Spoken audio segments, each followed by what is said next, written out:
Now, before I give you the list, let me give you the formula. That's how I got this list.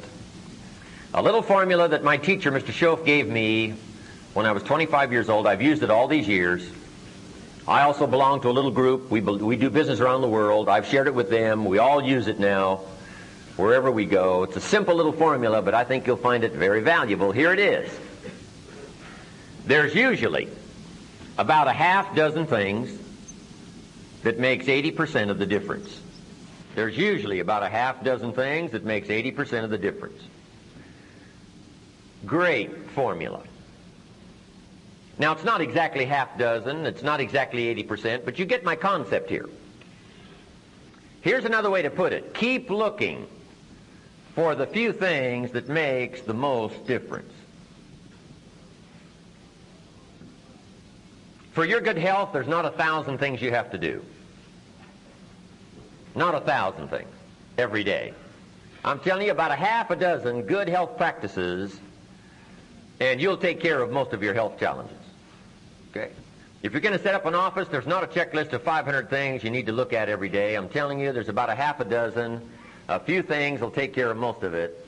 Now here's the challenge. Once you've found the few things that takes care of the most of the challenge, now spend most of your time on those few things. This we simply call time management. In the 2-day leadership weekend, one of my major subjects is time management. Here's what I call it. The best kept secret of the rich is what? Time management. What an incredible discovery I made one day when I found out that rich people have about 24 hours a day.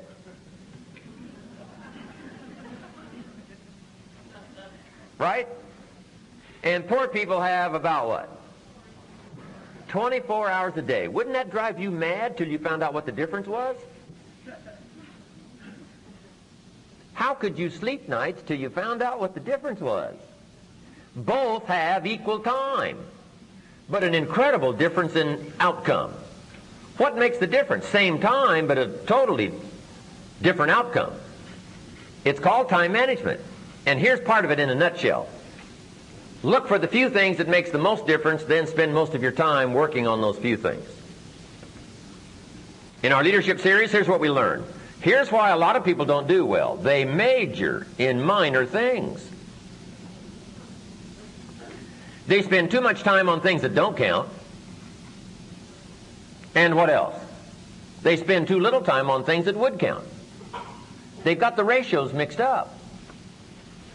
So we teach our children what? Don't spend major time on minor things, things that don't count.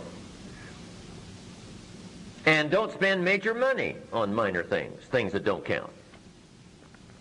It's easy to get the ratios mixed up and suffer the consequences. In the last 10 years, a guy's bought 2 tons of donuts and 2 books.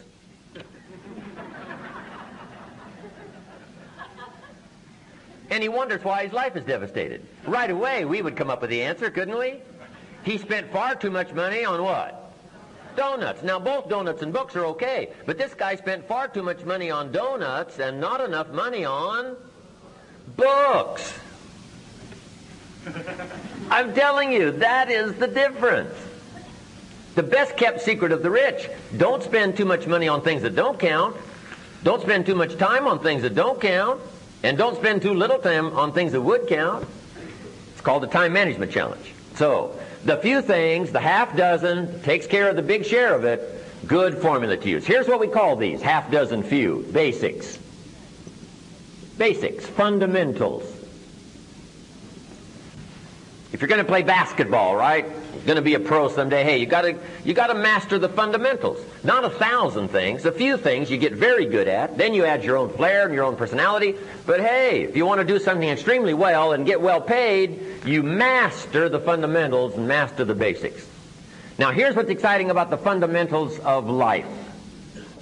Just jot that down. The fundamentals of life. Here's what's exciting about the fundamentals of life. Number one, there's just a few. There's not 1,000. There's just a few fundamentals of life and living well, success. Just a few fundamentals. Here's what else is exciting. Once you know them, you know them. Once you got it, you got it. Okay. And here's what else is exciting. There's no new ones.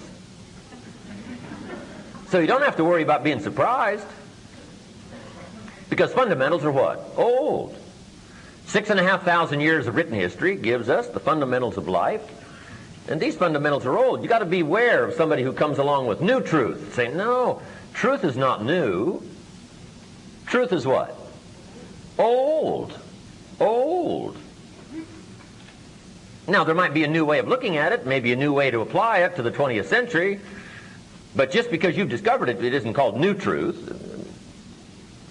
So truth is old. Beware if somebody says we've got a new fundamental. Say, no, that sentence doesn't even make sense. So be a little suspicious. Wouldn't you be suspicious of a guy who said we're manufacturing antiques, right? You got to come and see our plant work. You say, no. No, you can't manufacture antiques. Antiques are what? Old. Okay, so the stuff I'm going to talk with you about today, this stuff's old. Let's maybe take a new look at it and see if we can understand a little more about it, but let's talk about some old stuff, some old fundamentals, right? Basics, major pieces of the life puzzle. How long written history of human life? 6,500 years. So, basic stuff, fundamental stuff. Now let's go through it.